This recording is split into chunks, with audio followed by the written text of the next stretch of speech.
Hello and welcome to Just Ask Prevention's second video in our video series about human trafficking in honor of January being Human Trafficking Awareness Month. Today we will be discussing what traffickers look for in victims and the grooming process. If you haven't already, please watch our first video explaining what human trafficking is and what it can look like. Firstly, traffickers target anyone they can, but are particularly drawn to individuals they see as vulnerable and will easily depend on them.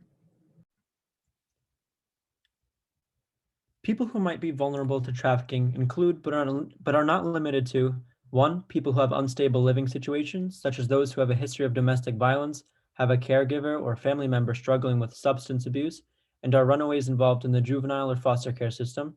2. Undocumented immigrants. 3. People facing poverty or economic need. 4. Those with a history of sexual abuse. And finally, 5. Those with addictions to drugs or alcohol. Traffickers have many strategies to find teens. One of the more prevalent ways in which traffickers find teens is through social media. Social media is used to both entrap and keep victims under the thumb of traffickers and has allowed strangers to gain the trust of youth by pretending to be employers, like modeling scouts, or potential significant others on popular platforms such as Instagram, Snapchat, Facebook, and Craigslist. In fact, in 2017, nearly 8% of active federal online sex trafficking cases prosecuted in the United States involved advertisements for sex on Facebook. Traffickers often use media against victims. For instance, 32% of respondents in the Polaris respondent survey said that their social media was stalked and monitored, and 18% said that their accounts were hacked after they got out of the situation. Therefore, it is incredibly important to execute safe social media practices, including making accounts private, not responding to DMs from strangers, and sharing passwords with a trusted adult in case of an emergency. Additionally, venting emotionally on social media, such as through the use of spam accounts, highlights emotional vulnerability to people you cannot trust. It is important to speak to your friends and family as an alternative to this behavior. Other ways in which traffickers find teens is through shopping malls, bus stops, fake job opportunities at school, or through mutual friends. Grooming is a months-long process of establishing an emotional connection in order to entrap victims.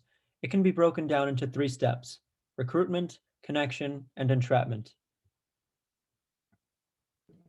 The first step, recruitment, involves traffickers finding teens when they're alone or isolated from adults, in malls, bus stops, schools, and the newest platform, as mentioned before, social media. The second step is connecting. After traffickers find their victims, they make a connection and manipulate them by feigning interest in their lives, buying them presents, and pretend to be romantically interested in them. They then slowly introduce the victim to what they are meant to do. It may start off as them dancing at a bar for their friends and sexual favors. Here's a common manipulative technique used by a former trafficker. He often said things like, "I've bought you all these nice things, you've got to pay me back." He also said, "With young girls, you promise them heaven and they'll follow you into hell." The last step is entrapment, in which traffickers make the victims dependent on them with drugs, alcohol, blackmail. They threaten them with the release of intimate pictures or recordings so that victims never speak out or leave them. They may also threaten victims with violence against family members if they report the abuse. Victims also often feel a connection to their trafficker and have no one else to turn to. Traffickers also attempt to isolate their victims from their friends and family, so it is more difficult for them to have a support system and confide in them. While this information may seem scary and or overwhelming, there are always things you can do to help. First, be safe on social media and use it for good. Keep your accounts private and be careful of who you follow and who you allow to follow you. Additionally, be careful of what you post about yourself. Traffickers can pick up on vulnerabilities, such as cries for help, and ultimately exploit them. Be sure to reach out to close friends and family rather than social media in tough situations.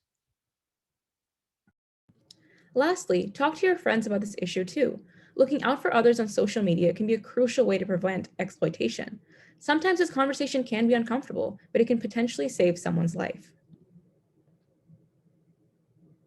Thank you for watching, and if you want to learn more about human trafficking or what you can do in the fight against this issue, please visit justaskprevention.org or consider joining the Student Advisory Council, where youth are engaged in raising awareness. If you are interested in reading about our sources, please use the link in the description box.